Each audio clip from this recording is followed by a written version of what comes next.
tout début, c'est bien connu. Il y a la semence déposée par l'homme dans le ventre de la femme.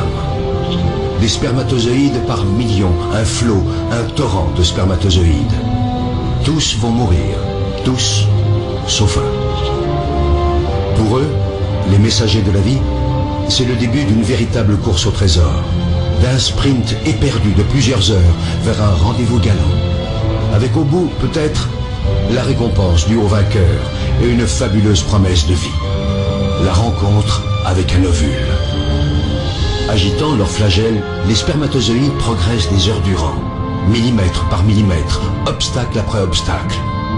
Le vagin et son acidité meurtrière, le passage encombré du col de l'utérus, l'utérus lui-même. Un véritable parcours du combattant. Les plus fragiles, les mal formés et les traînards capitulent. D'autres restent piégés ou s'égarent en chemin. Là se présentent deux tunnels différents, deux voies possibles.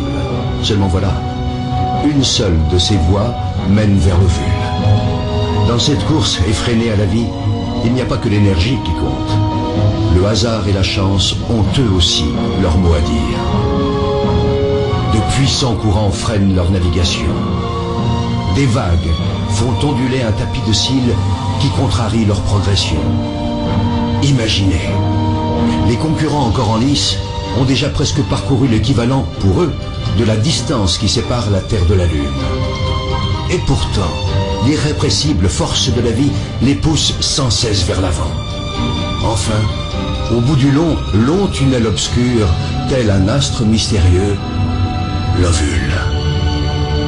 Il suffit qu'un seul spermatozoïde, un seul, atteigne l'ovule, y pénètre et fusionne avec lui pour que naisse un espoir de vie. Chacun de ces millions de spermatozoïdes porte en lui son secret. C'est à ce moment-là que se joue la loterie de l'existence. Ils ne sont désormais qu'une centaine à explorer la surface de l'ovule. Quelques-uns seulement parviennent à se faufiler jusqu'à la capsule. Formidable armure protectrice. Dernière agitation, ultime frénésie. Soudain, l'un d'entre eux finit par trouver la voie. Ça y est, c'est lui, le seul, l'unique. Aussitôt percé, la carapace durcit et les autres spermatozoïdes se heurtent à une barrière infranchissable. Pour eux, le voyage est terminé. Si près du but.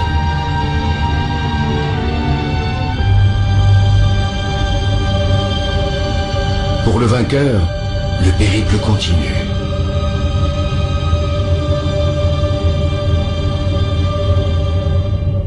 Il perd son flagelle, devenu inutile, et libère son trésor.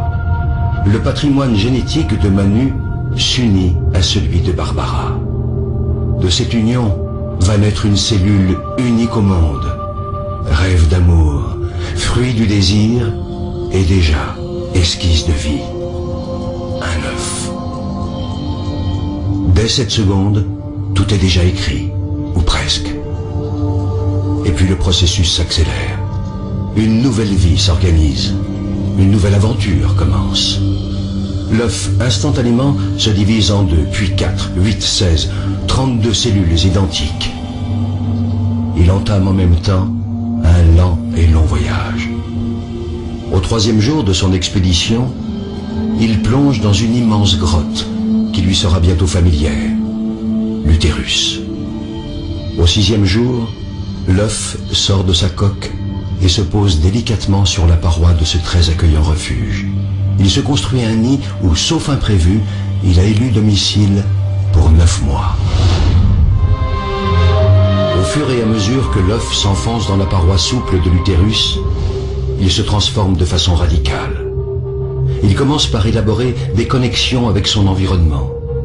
C'est le futur placenta, une plateforme d'échange permanent avec le corps de Barbara. Simultanément, au centre, un disque se dessine. L'œuf se transforme et devient l'embryon. Âgé de 14 jours, il n'a pas encore la taille d'une tête d'épingle. Quelques jours plus tard, l'embryon s'est considérablement épaissi. Il repose maintenant au centre de 2 poches remplies de liquide. Une incroyable cascade de transformation l'agite. Cela commence par la formation du système nerveux. Sur son dos, une gouttière se creuse, puis, comme un ourlet, elle se referme sur toute sa longueur et devient un tube. C'est la future moelle épinière.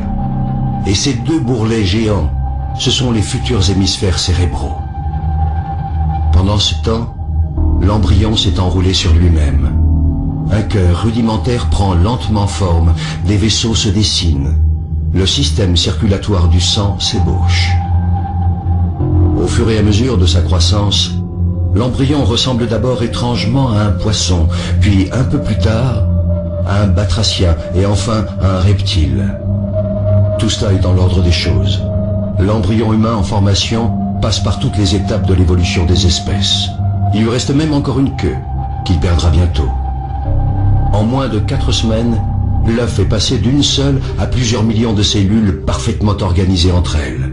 Car ce minuscule organisme est le génial architecte de sa propre construction. Attardons-nous un instant sur un phénomène mystérieux parmi tant d'autres. Une histoire de cœur. Un cœur qui bat. Toutes ces petites boules rouges, ce sont les cellules du futur cœur. L'une après l'autre, elles s'animent et se mettent toutes à pulser à l'unisson. Cette rythmique primaire, l'embryon n'a que 22 jours et mesure désormais 2 mm. Débute alors une nouvelle et spectaculaire métamorphose. 4 semaines scandées par une multitude de transformations vont modeler notre petit mammifère aquatique. Puisant via le placenta nourriture et énergie dans le corps de sa mère, l'embryon prend lentement forme humaine. La forme du visage s'esquisse et s'enrichit bientôt de 2 petits renflements sombres qui deviendront les yeux. Des yeux encore dépourvus de paupières, mais des yeux déjà.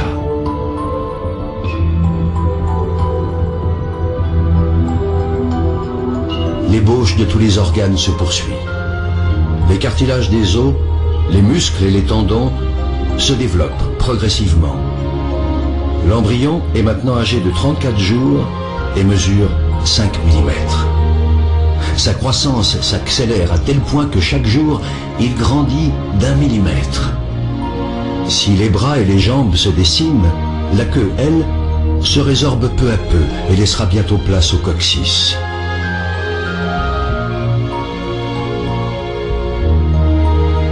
Les orifices de la bouche et des narines se sculptent.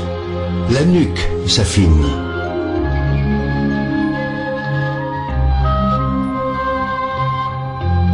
Le cerveau, lui, poursuit en parallèle sa fulgurante évolution et se prépare déjà à devenir le chef d'orchestre de l'ensemble des fonctions humaines. Le petit homme est âgé de 44 jours. Il mesure 17 mm.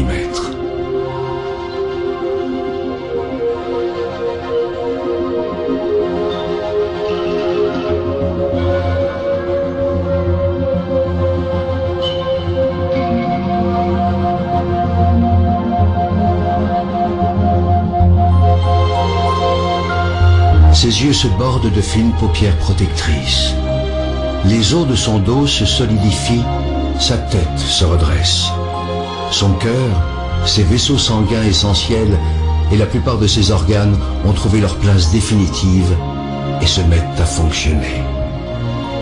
À 60 jours, l'embryon, qu'on appelle désormais un fœtus, mesure 3 cm et ne pèse que 11 grammes. Barbara achève son 2e mois de grossesse et tout se passe à merveille. Son enfant dispose de 7 mois encore pour grandir dans la tiédeur de son ventre, dans un univers protégé. Est-ce un lointain écho du bonheur de ses parents? Jusque-là, quasiment inerte, voilà que le futur bébé de Barbara et de Manu commence à bouger. Ce ne sont encore que d'imperceptibles tressaillements, trop ténus, pour que la mère en ait conscience. Pour comprendre ce qui se passe, essayons d'aller voir l'invisible. Pénétrons dans le cerveau de l'enfant à venir.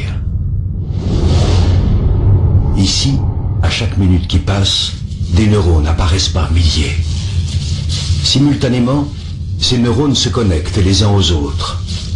Ingénieux agencement qui va permettre au fœtus de commander ses muscles et l'ensemble de ses organes.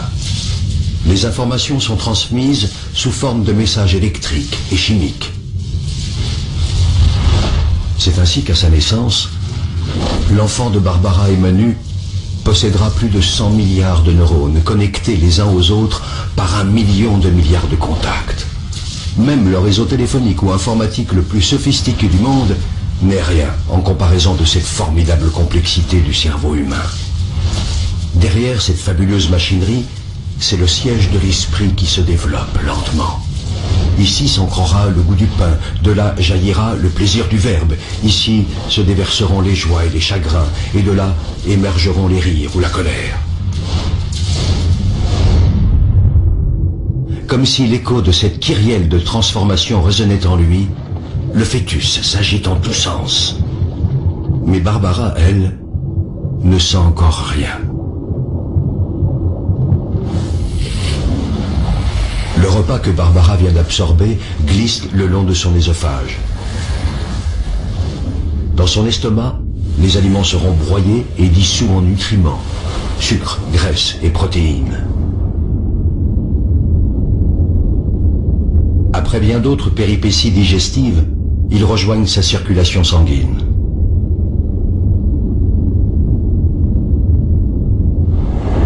Là, dans le placenta, ces nutriments vont passer de la mère à l'enfant à travers un filtre d'une stupéfiante efficacité. Il rejette les éléments trop volumineux comme par exemple la plupart des bactéries qui pourraient lui faire du mal.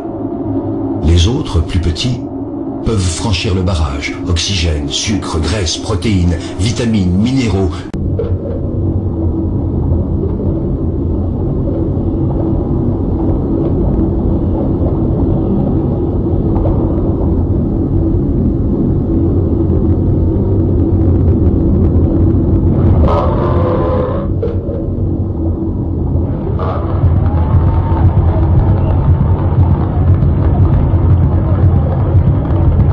Heureusement pour lui, le fœtus possède son airbag personnel. C'est le liquide amniotique qui le protège des secousses et des chocs. Le petit en est à son 3e salto avant et son cœur atteint bien vite les 220 pulsations par minute. Mais dès que les pirouettes maternelles cessent, le bébé s'apaise à son tour et son rythme cardiaque redescend autour de 160 pulsations, ce qui est, malgré tout, le double de celui de sa mère. Une partie de la fumée que Barbara inhale parvient jusqu'à son bébé. Les toxines, en effet, traversent le filtre du placenta. Le fœtus est extrêmement sensible au tabac et il n'a aucun moyen de s'en protéger. La menace est considérable, car toxines et nicotine freinent le développement de l'organisme. Le bébé court donc le risque de naître trop petit ou avant terme.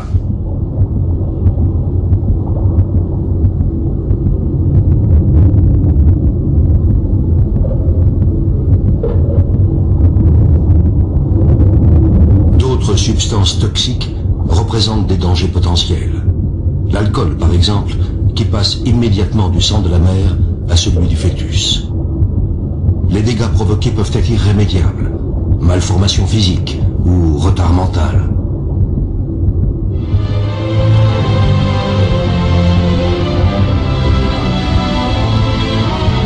Le fœtus, à mi-chemin de son évolution, est encore bien petit.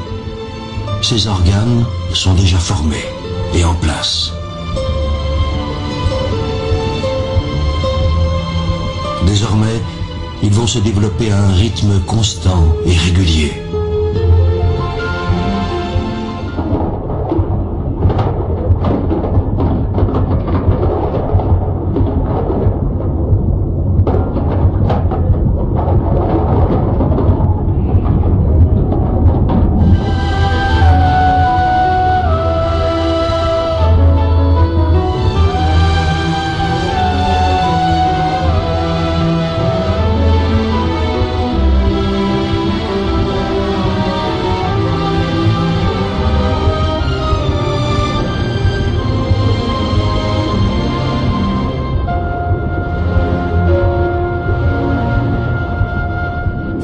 ou garçon.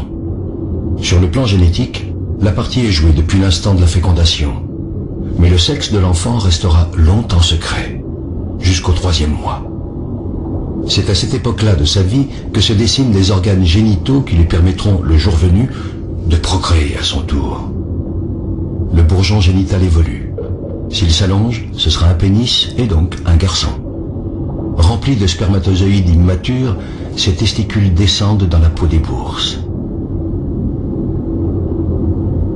Si c'est une fille, le clitoris, le vagin et les lèvres se forment progressivement, tandis qu'un stock de 2 millions d'ovules immatures se constitue dans ses ovaires. Le futur bébé absorbe de plus en plus l'eau du liquide amniotique. Depuis le 4e mois, ses reins fonctionnent. L'évacuation devient naturelle, il fait pipi. Le placenta agit comme un filtre, un peu comme des couches, et la plupart des déchets rejoignent les reins de sa maman.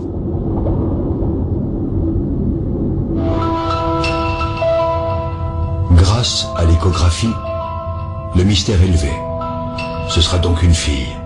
Rappelez-vous, le grand loto de l'existence. Le spermatozoïde de Manu était porteur du chromosome sexuel féminin. Ici, nous entrons dans le monde fascinant de l'hérédité, et c'est au microscope qu'il faut observer ce prodige de la nature.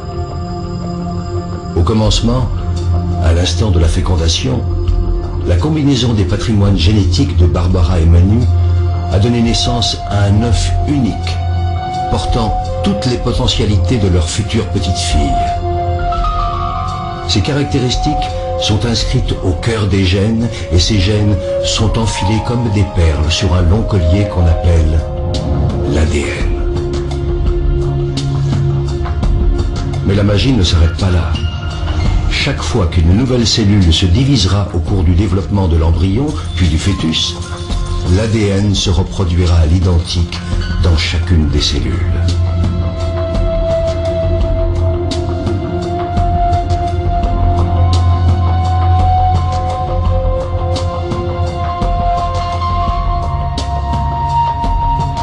L'ADN, ce long fil de vie n'a pas fini de révéler ses mystères. Il porte donc cette fameuse hérédité que les parents lèguent à leurs enfants. La couleur de nos yeux ou de nos cheveux, notre groupe sanguin, mais aussi nos forces et nos fragilités. Tout semble donc inscrit dans nos gènes. Mais nos combinaisons génétiques évolueront dans le temps, seront soumises à notre environnement. Beaucoup reste donc à écrire, et heureusement.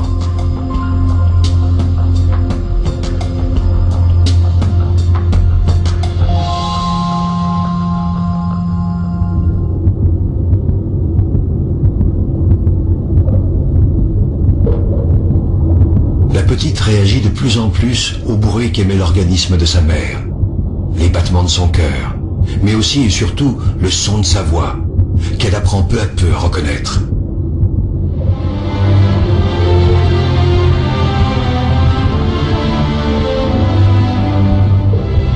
À 6 mois, l'ossification du squelette se poursuit encore. À sa naissance, le puzzle de son squelette comptera jusqu'à 300 pièces. Nombre de ces os fusionneront plus tard. Au final, à l'âge adulte, il y en aura 206. Les mouvements de Julia sont de plus en plus précis, amples, harmonieux. Elle ne se fait pas prier pour exercer ses nouveaux talents. La communication entre Julia et Barbara se fait chaque jour plus riche. Émotion, appréhension, joie et stress sont vécus à l'unisson.